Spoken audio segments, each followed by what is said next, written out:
Oi pessoal, aqui está o Motorola G75 e deixa eu mostrar como mudar o idioma do teclado. Primeiro, abra uma nova mensagem. Depois, abra um novo chat, só para ter esse painel bem na sua frente. Obviamente não precisa ser uma mensagem, pode ser no navegador, fotos, qualquer coisa.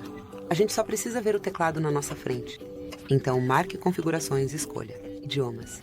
Selecione Adicionar teclado e agora você pode rolar até o final até encontrar o que prefere. Ou pode digitar o que prefere na área de busca.